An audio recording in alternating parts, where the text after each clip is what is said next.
الحمد لأهله والصلاة والسلام على نبيه صلى الله عليه وسلم محمد رسول الله والذين معه أشداء على الكفار رحماء بينهم تراهم ركعا سجدا يبتغون فضلا من الله ورضوانا.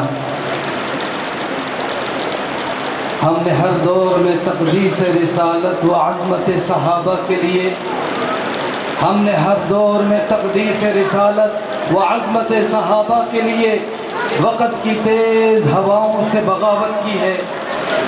چھوڑ کر سلسلہ رسم سیاست کا فسوں ہم نے ایک فقط نام محمد سے محبت کی ہے. میرے معزز سامعین، محترم مولانا شاہ صاحب، آپ کی اجازت سے عقیدے اور شخصیت سے مختصر سے معنون ایک چھوٹا سا واقعہ بیان کر کے اور انتظامیہ کا شکریہ ادا کرتے ہوئے، شکریہ کی وجہ یہ کہ آج فارغ التحصیل ہونے والے حفاظ کرام میں سے ایک میرا بھانجا ہے محمد بن عمران. جنگ احد کا واقعہ ہے. سیدنا ابو سفیان رضی اللہ تعالیٰ عنہ، سیدنا امیر معاویہ کے والد ابھی مسلمان نہیں ہوئے تھے. حضرت براء ابن عازب رضی اللہ تعالیٰ عنہ کی حدیث ہے جس میں سیدنا سعید ابن جبیر رضی اللہ تعالیٰ عنہ کا وہ واقعہ نقل کرتے ہیں کہ نبی علیہ السلام نے تیر اندازوں کی جگہ پہ ان کی ڈپٹی لگائی اور فرمایا کہ میرے کہنے کے باوجود بھی یہاں سے نہیں ہلنا. ایک روایت میں یہ ہے کہ یہاں سے آپ نے نہیں ہلنا، چاہے کچھ بھی ہو جائے، تیر اندازوں کی اس ٹولی کو لے کے یہاں سے ہلنا نہیں. اسی دوران 70 صحابہ کرام جب بھگدڑ مچی شہید ہو گئے تو ابو سفیان نے پہاڑی پہ چڑھ کے سب سے پہلے کہا محمد زندہ ہے.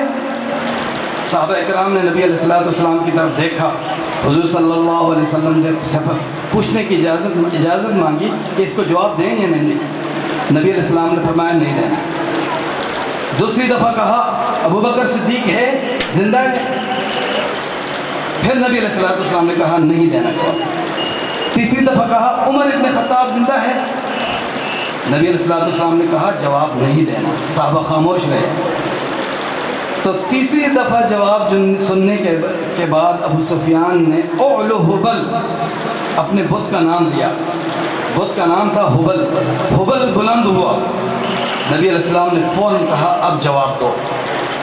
اللہ اجل، یہ جواب.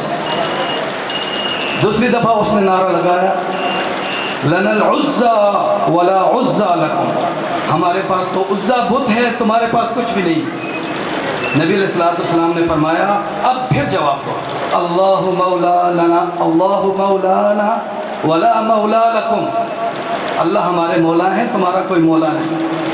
اس پورے واقعے میں استاد محترم مولانا فضل محمد یوسف زئی صاحب، جامعہ بن علی ٹاؤن کے استاد الحدیث، شیخ الحدیث، ان سے سیکھا ہوا سبق آپ کے سامنے اور حضرات اکابر کے سامنے ایک طالب علم کی حیثیت سے دہراتے ہوئے یہاں پہ تذکرہ کرنا اور ایک مذاکرہ کرنا ضروری سمجھتا ہوں.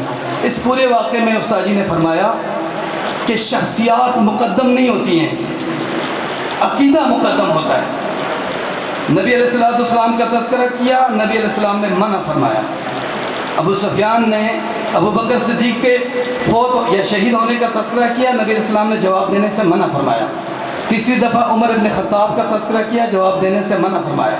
لیکن جب اس نے عقیدے کا تذکرہ کیا اولو حبل لنا العزى ولا عزى لكم، یہاں پہ بات عقیدے پہ آئی تو نبی علیہ السلام نے کہا شخصیات مقدم نہیں ہوتی ہیں، عقیدہ مقدم ہوتا ہے. تو میرے معزز سامعین، ہم نے اس گئے گزرے دور میں اپنے عقیدے کی حفاظت کرنی ہے، اپنے ان اکابر کے جوتوں میں بیٹھ کر، اپنے ان علماء کے جوتوں میں بیٹھ کر اپنی شخصیت کو نہیں دیکھنا ہے. اور آج کے ان معزز سامعین سے میں ان کا شکریہ بھی ادا کرنا چاہتا ہوں کہ اللہ تبارک و تعالیٰ آپ کو جزائے خیر عطا فرمائے. خصوصی طور پہ حضرت مولانا شیخ الحدیث صاحب سے کا شکریہ ادا کرتا ہوں کہ اپنے قیمتی اوقات میں سے ان بچوں کی حوصلہ افزائی کے سلسلے میں آپ آئے، تشریف لائے. اللہ تبارک و تعالیٰ میں اپنے گھرانے کی طرف سے، اپنے بہنوئی کے گھرانے کی طرف سے شکریہ ادا کرتا ہوں کہ ہمارے اس پروگرام میں آپ تشریف لائے. بہت شکریہ. اللہ تبارک و تعالیٰ آپ کا آنا قبول و منظور فرمائے. جزاکم اللہ.